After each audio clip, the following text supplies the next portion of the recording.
स्वस्ति पन्थामनुचरेम सूर्यचन्द्रमसा विव पुनर्दधताघ्नता जानता संगमे मही।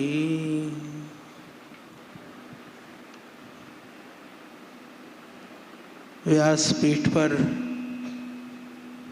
विराजमान हमारे परम श्रद्धेय पूज्य श्री मुरलीधर जी महाराज और मेरे पास में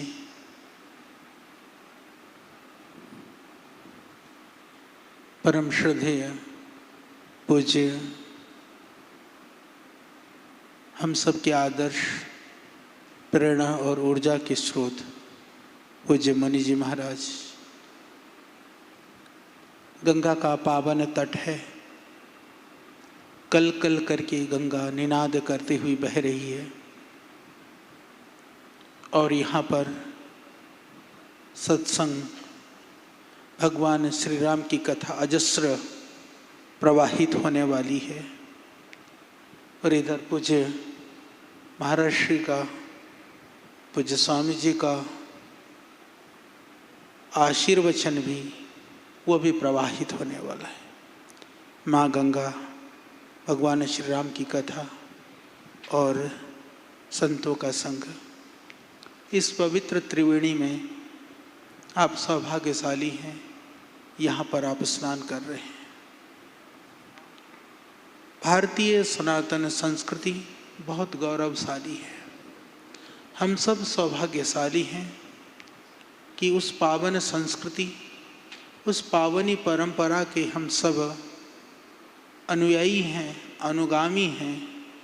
उन ऋषियों के हम सब वंशज हैं, उन ऋषियों के हम पुत्र और पुत्रियां हैं।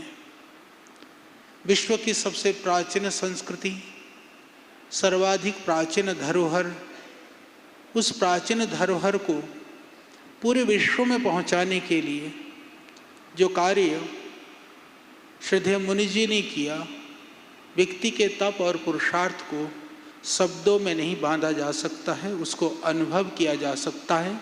ऐसा है, मैं भी अनुभव करता हूँ और आप सब भी थोड़ा सा महाराज श्री के कार्यों को एक सिंहावलोकन करेंगे तो आपको भी महसूस होने लगेगा।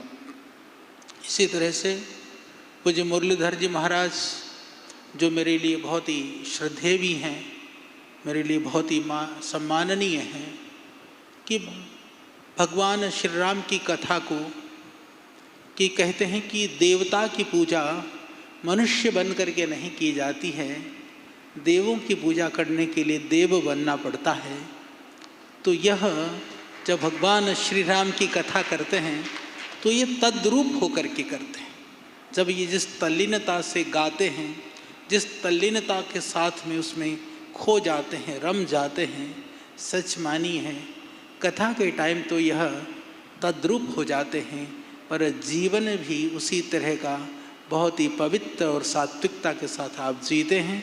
ऐसे कथावाचक के श्रीमुख से आपको कथा का श्रवण का जो सौभाग्य है, वह भी आप सब लोग परम सौभाग्यशाली हैं, जिस माँ गंगा के पावन तट पर आप यहाँ पर हैं। जैसे पूज्य महाराज श्री कह रहे थे, मुझे तो पता है चोट लगी हाथ में, परंतु जैसे कहते हैं ना कि जो किसी ने कहा, छोटी सी बात है कि बोले भाई ये भगवान का नाम जप क्यों करें, भगवान की स्तुति गुणगान क्यों करें, भक्ति क्यों करें।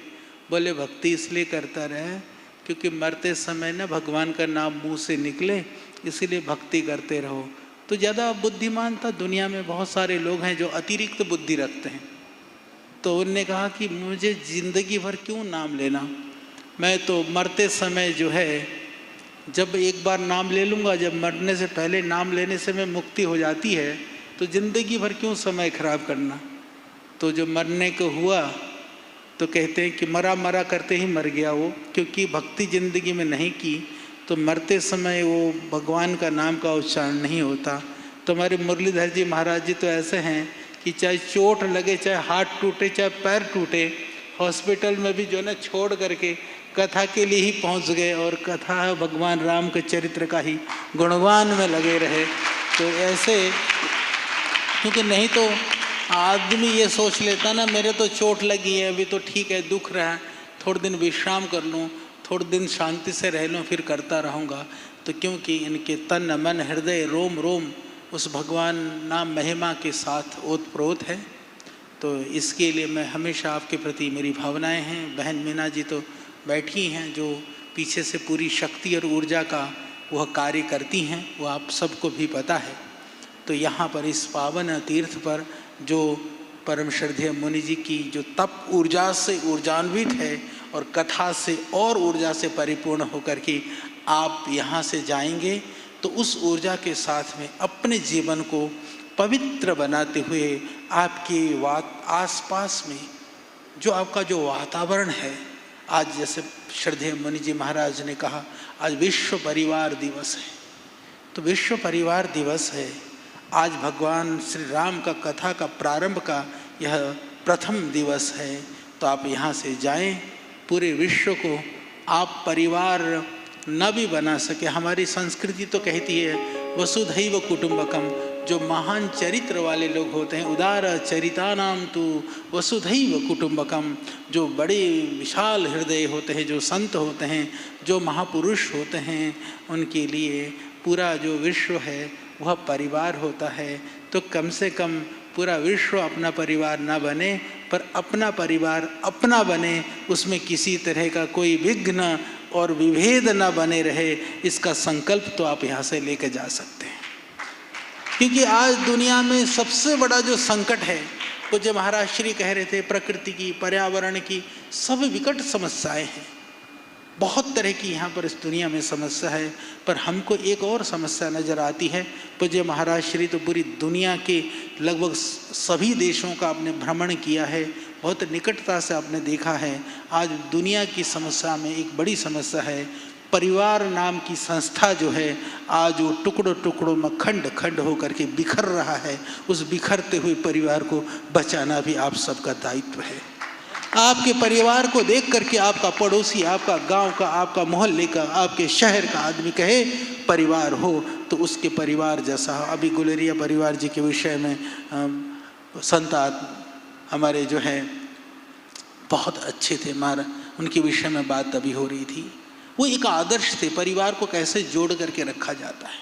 तो आप सब गृहस्थ आश्रम में हैं, गृहस्थ आश्रम की जिम्मेदारी बहुत बड़ी होती है। हम लोग सन्यासी हैं, ब्रह्मचारी हैं, सन्यास मार्ग में रहते हैं, हमारी जिम्मेदारी बहुत सारी नहीं है, हमको कोई चिंता नहीं है बात छुछक की, ब्याह शादी की और दुनियादारी की, हम मुक्त हैं। पर आपको तो वो सारी चीज़ निभानी पड़ती है। तो इसलिए आप अपने चरित्र से, अपने जीवन से विश्व में एक आदर्श बन करके दिखा सकते हैं।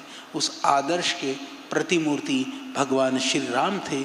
जब उन भगवान श्री राम के चरित्र का गुणगान हो, तो यह भी भगवान से प्रार्थना करते रहना कि उस चरित्र का कुछ अंश हम में भी अवतरित हो जाए, क्योंकि देव की आराधना देव बन करके करना है। देवम यजेत देवम भूत्वा देव यजेत, खुद देवता बन करके देव की पूजा करनी है। तो इसके लिए आपको यहाँ से उस ऊर्जा को, शक्ति को लेकर के जाना है। पूज्य महाराज श्री कहे थे आज केवट का भी जन्मदिन है, मुझे तो पता नहीं था महाराज श्री, आज आपने अच्छा स्मरण दिला दिया। केवट की भक्ति में और हम सब की भक्ति में क्या फ़र्क है, पूज्य महाराज श्री ने बहुत सुंदर आपको बताया।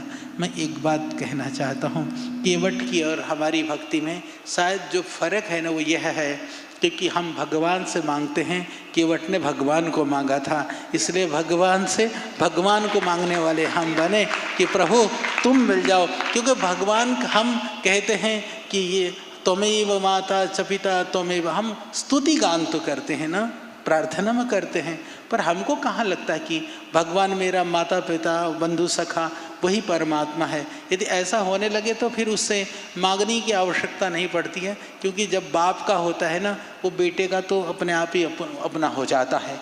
तो हमारे अंदर वह विश्वास हो, वह भाव हो, वह समर्पण हो, वह श्रद्धा हो कि जो प्रभु का साम्राज्य है मेरा साम्राज्य है। उसके लिए बस पात्रता की आवश्यकता है, भगवान से मांगना नहीं है। भगवान की चीज़ को पाने के लिए पात्रता प्राप्त करना है। वो पात्रता यहाँ से आपको प्राप्त हो, इस भगवान के चरणों में प्रार्थना करते हुए, भगवान से यही आप सबके लिए मंगल विधान के लिए कामना करते हुए, क्योंकि क्षमापूर्वक महाराज श्री की कथा मैं संस्कार में भी सुनता जाऊंगा।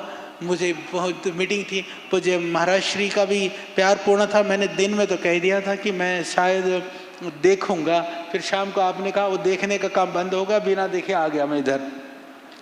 तो आप सबका प्रेम है, आप सबकी भावनाएं हैं, तो आप सबको मैं नमन करता हूँ, वंदन करता हूँ, आपकी भक्ति को, आपकी श्रद्धा को, और पूज्य महाराज श्री के चरणों में भी मैं प्रणाम करता हूँ, और महाराज श्री को भी प्रणाम करते हुए फिर हम आएंगे। अभी आप एक माह हैं, एक माह बढ़ करके और भी बढ़े दिन, और कभी ना कभी बीच में आना होगा, भगवान की कृपा रही तो। पुनः मैं आप सबको वंदन करते हुए एक क्षमापूर्वक मैं यहाँ से विदा लेना चाहूँगा। आप सबको बहुत बहुत प्रणाम।